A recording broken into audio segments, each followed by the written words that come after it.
Hi, welcome everyone. So Russell and the team at Advicemonster have asked me to demonstrate Advicemonster for you. So I'm going to go through a quick example on going through the needs analysis, looking at the SOA template at the end, and then how to build the template that's relevant for you. Now I've been using Advicemonster for nearly 2 years. I can't really think of any other way to run my business. Look, I think if you are looking to build a business that's both repeatable and scalable, you need to have systems and processes that allow you to do that. And this is one of those systems that, for us, just makes life a whole lot easier. And in fact, just this month, so May 2022, with their updates, they've made the whole thing even easier. Okay, so what I'm not going to go through is Advicemonster itself. I'm not going to look at the research reports or the head-to-head or any of that stuff. I am just focusing on Advicemonster today. Okay. Now I'm going to share my screen. My screen's looking that way, but you don't want to see me anyway, so you want to see the screen. So let's crack into it. Start us off looking at test. Now just going to select an age here. We'll just go for what's 40-year-old. Sounds good. Okay. Add a partner. Okay. We don't put full surnames in, only the initial. You can do the drop down or just type it in like I have done just there. Let's just go back to this one, just make a female. Okay. We'll do that. Get rid of that one, remove, made a third one, come back and make her female. Right, okay. We can, as you just saw, we can quite easily add adults or children. We can also remove them if we make a mistake. You can change the class for occupation should you choose to, and also state whether or not they're self-employed or not. Okay, on to next. Now, so this little box here, it's pretty straightforward. If all you want to do is get a quote at the end and you don't want to do the needs analysis, you're not interested in doing the templated statement of advice, just go to this one here, add benefits. If, however, you do want to do the full SOA and the needs analysis and all the rest of it, you will need to do run needs analysis. Now, the way the template is built, it's got to be driven from this. Now, from here, what kind of cover and types do you want? So these all get driven through to the statement of advice. I tend to keep most of those ticked and then filter it out at the end, but see how we go. Okay, this section is for really, I guess, clarifying why the clients want insurance in the first place. And these options are very easy. We can click and drag them. We can change their hierarchy if we choose to. And if we want to, we can even write in their own. So, I don't know, protect, so you can spell it properly, protect family. Whatever, and then we can just bring that across, and maybe that's just the second priority. So it's very quick and easy to use, but again, it just helps the client focus on why they're getting insurance. Okay, bringing it through. So what type of cover are they actually interested in? So in my example, I'm just going to choose some. Life, yes, we'll say not interested in IP. Doesn't need, according to their choice. We're going to say no to medical, just for this one. Not TPD, and let's just keep it nice and simple. And trauma, yes. And for medical, let's just say they've got a group scheme. I'm really having problems with my typing today. It's not going to help, is it? Okay. So again, this just gives us an idea of what they're actually trying to achieve. And then this page, we're looking at what do they currently have. Okay, so let's assume that there's some life cover in place. They've got 150,000. It's, I don't know, pick one, AMP, and they want to review it. He's got a policy, actually, let's come back. So policy ownership. This policy, it is actually just owned by her. For his policy, though, his is actually joint. Let's say he's got life cover as well. One, if we said that they had health cover, let's do that. Find there you go, health insurer, and they're going to keep that. Okay, so all this does now just help set the scene for what do the clients currently have. Are we reviewing it, which means are we actually looking at replacing it or doing something different with it, or are the clients looking at keeping it? And again, you can put in some free text here if you need to. Medical from employer. Quite often, I'm doing this while I'm with clients online, and I'll quite often go back and actually tidy up the notes at the end. Okay, income.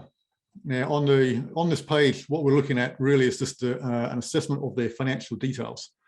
So what are their income here on the left, assets, and then liabilities. Okay, so income, we can have this as monthly, fortnightly.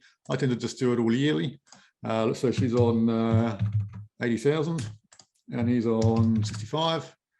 They don't have any other investment income coming in. Maybe he's a self-employed person, so he's not on PAYE. In this case, we'll just keep it as nice and easy. Gives us a total income down here. And then we're going to have a look at assets. So cash on hand, let's say they've got 25,000 in cash. Her KiwiSaver is about 35, and his is 23. Okay, mortgage, they've got a mortgage outstanding of 300,000. They don't live in Auckland, obviously. Let's say they're paying, I don't know, about 31,000 a year. You don't have to have these things here. You can remove them, you can add them. So let's say they don't have any other debts. That's fantastic. Or they turn around and say, actually, we do have a debt, Dom, sorry about that. We've got store cards. Okay, great. So how many store cards do you have? Quite a few. Okay, what's the total amount? 20,000 owing. Okay, let's chuck that in there. And what are you paying each year, do you think? Maybe a few thousands a year. Okay, be lucky if you're doing that, but let's use that number anyway. Okay, so now we've just got a real good, simple idea of where their current financial position is. We're not going into a whole lot of detail here. We can go into more, we can go into less. But again, from the point of view of this walkthrough with you, I don't want to labor this too much because this is fairly intuitive. Where it starts getting a bit more interesting is around how we build up a life insurance figure. So it's very easy to say, oh, we'll give you $1 million. But there's no science behind that. There's no sense. And if we get challenged by the FMA or anyone else, and they're like, why do you give these people so much benefit? And if we can't prove that or give any science or any understanding beneath that, we could land ourselves in trouble. And frankly, it's not really fair on the client, is my view. So what does this little bit do for us? It allows us to put some science into the end figure that might be relevant for the client. It's not set in stone. So we'll make an assumption, as Advicemonster has done here, that they want to remove 100% of their debt. We could change that figure, and maybe they only want to pay 20% of the debt if they die. There might be circumstances for that, but we'll just keep it at 100%. We've also got a funeral amount in here. It's been preloaded in here at 20,000. Now, in my settings, I could actually change that figure. If I think that's too light for our clients, if many of our clients are international and they need to fly the body back home, perhaps for an international funeral, then $20,000 might not be enough for some people. So we can change that in the settings or in real time in front of the client. I'm going to hold it there at the moment. Let's say the clients have 2 kids, okay, well, not 20 kids, we'll just say 2 kids, shall we? There we go. And then we can say, okay, so how much would you like to leave the children, maybe for education or for some other purposes? And they hum and ah, I'm not sure, let's say 20,000 each, okay? It gives us something to work with. Is there anything else that we need to add in there? Do you want to gift some money to FSPCA or what have you? No, not this time. Okay, and on we go. Now, so that's the kind of the debt and the other uses side of the life insurance. Okay, then we come into income and income replacement, and we can look at how much income is required after the debts have been repaid, or on full income, and that might be after tax or gross. Or we can just choose an amount. Okay, so maybe they only need 20,000 a year for a certain amount of years. Okay, so the system is flexible enough to choose that for us. I'm just going to throw in, what have I got here? Full income. We'll use full income, and I want to replace that 2 years for the woman here, and maybe just 1 year for him. Inflation rate, you could argue right now that's a little light, so let's just increase that to 6%, and that automatically adjusts what we're looking at here. Okay, What the system has done now is built in any existing cover. Now, we weren't keeping any cover from the previous window, so we don't have any details here. It's also excluding any of the cash that they had and any KiwiSaver, because KiwiSaver is paid out to the estate upon death. So these are built back in or deducted back into the amount, which means that the ending figure that we could suggest to the client, 480 odd thousand for the lady, and just under 400,000 for him. Okay. Now at this point, they might turn around and say, actually, that seems like a lot of money, or they might say that doesn't seem like enough. And so what I generally do is just put some notes down here. Not enough, look at more, whatever they say. Okay. We'll just use this and crack on. Okay, we're not doing medical, so that's not included. So mortgage, income, we got TPD, trauma, we'll jump onto trauma. Okay, so in a similar vein, but it's not quite as much detail. So trauma is looking at, we've got here, you can have standalone or accelerated. Now, what QuoteMonster is doing here, Advicemonster is doing here, is looking at the income amount. So viewing trauma as both an income replacement option and perhaps a lump sum for an emergency fund, emergency health fund, or what have you.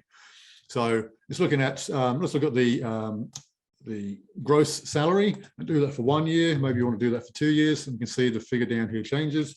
Or maybe you want to do 5 years. We'll just keep it 1 year for the moment, just to keep it easy. And would they want an emergency fund? Now, again, QuoteMonster has set it at 20%. We could change that to maybe a 50% top up on top of the income. But again, I'm just going to keep that at 20%. You can see this figure down here keeps changing every time I do that. And is there anything else that we'd like to add to that? Is there an expense that they're worried about that perhaps we need to put in here? Are they concerned that they might need to get a new car? If someone's disabled, they need to get a car that facilitates that type of thing. So we need to put some money in here. So the system allows us to do that as well. Less than the existing cover, same as the life portion.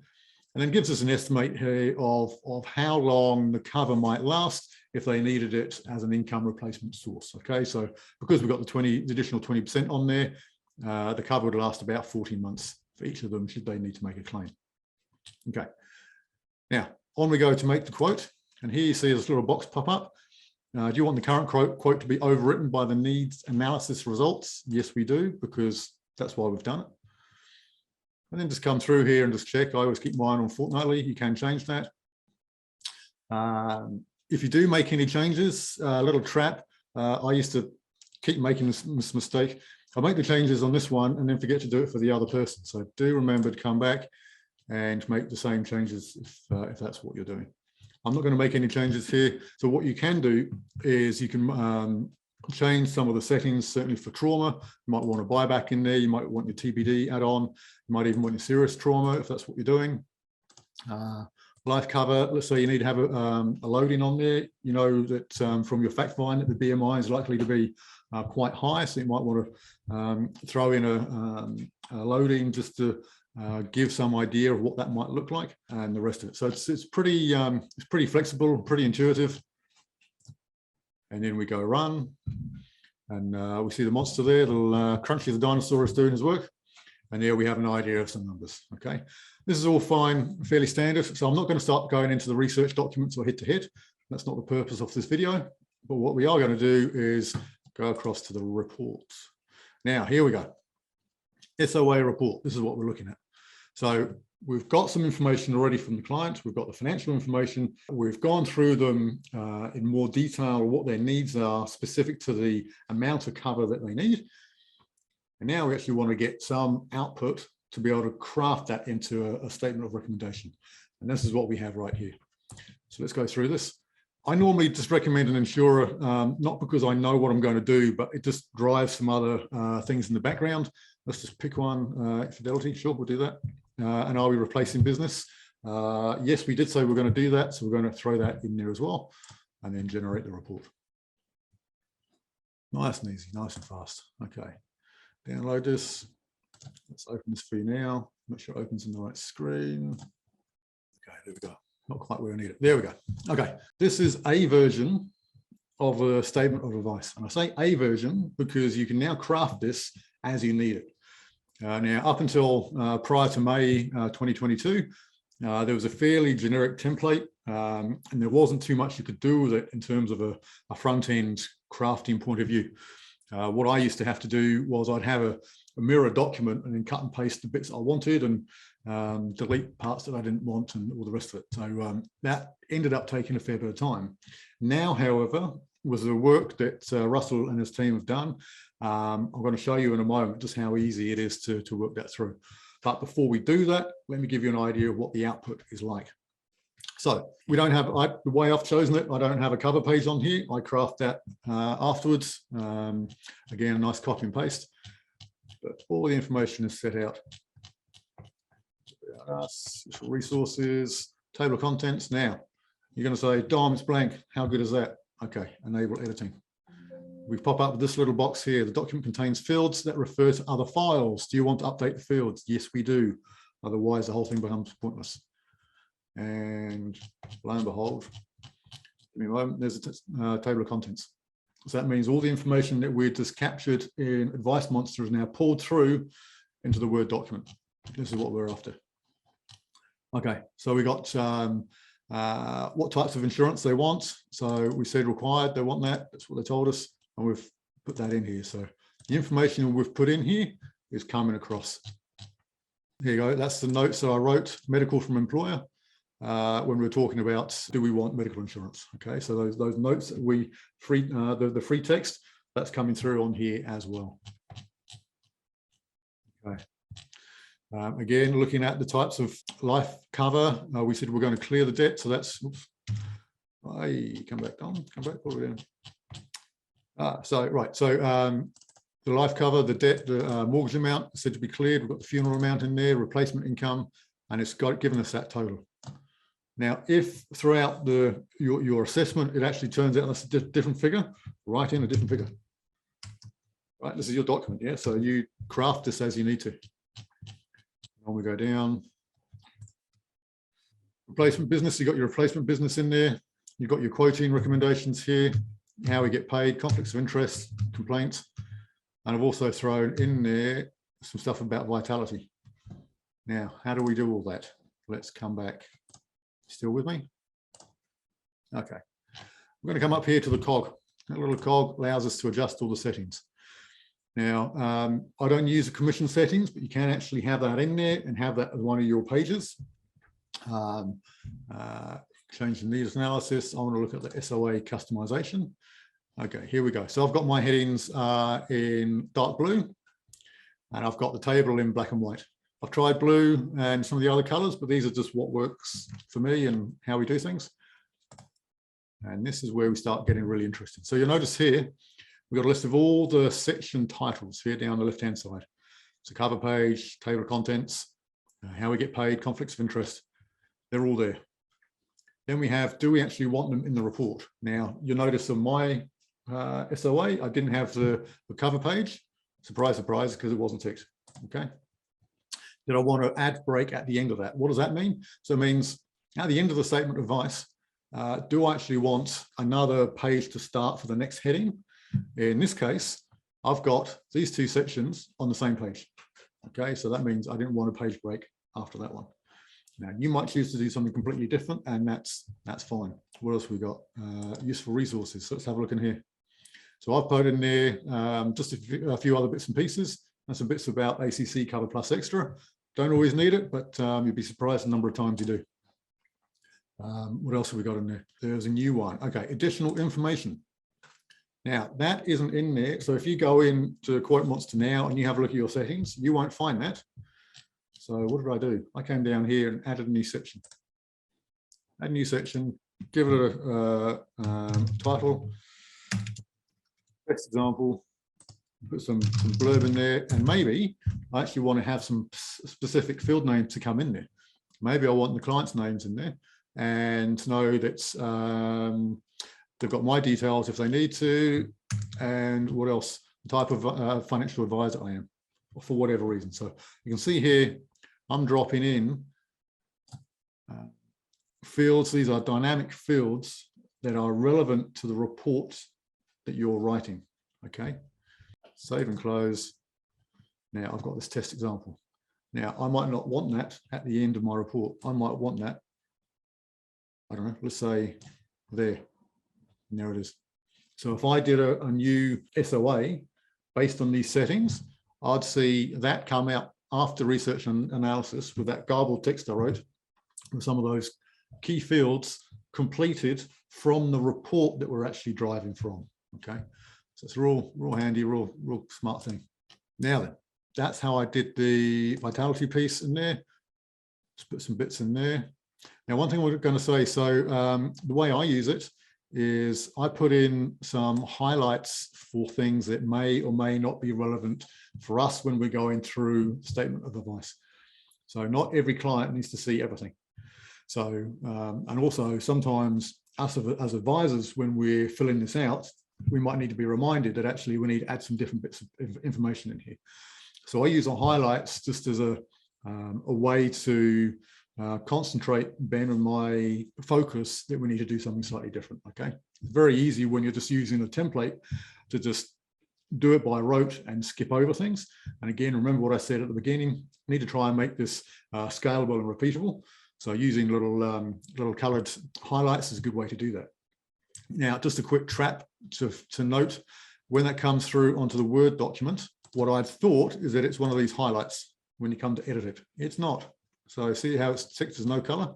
So if you want to get rid of that, you actually need to use this up here, which is called character shading. Not one click, you need 2 clicks, because a 1 click makes it gray. You need 2 clicks to make it clear. Okay. Just undo, there we go. So it's just a little thing I have observed. Look, apart from that, I find it extremely easy. I've now been able to craft a document once that'll satisfy the needs for Ben and I for many SOAs to come. We'll still need to make modifications. So in that one that we did the output for just 5 minutes ago, there will be things in there I need to change relevant to the client.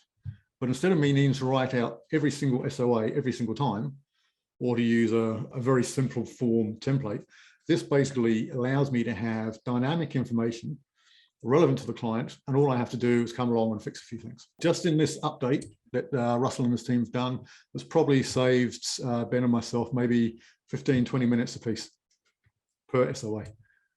Well worth it, well worth it. So if you think it takes a lot of time to get your template sorted out and get it all crafted straight away, it might do. But my question to you is this: maybe that takes you an hour to get your template how you want it. How much time is it going to save you long term? So look, I'm a very happy customer of these guys. So look, this is probably the time to say goodbye. Thanks a lot, and happy to help if anyone needs it. Thank you.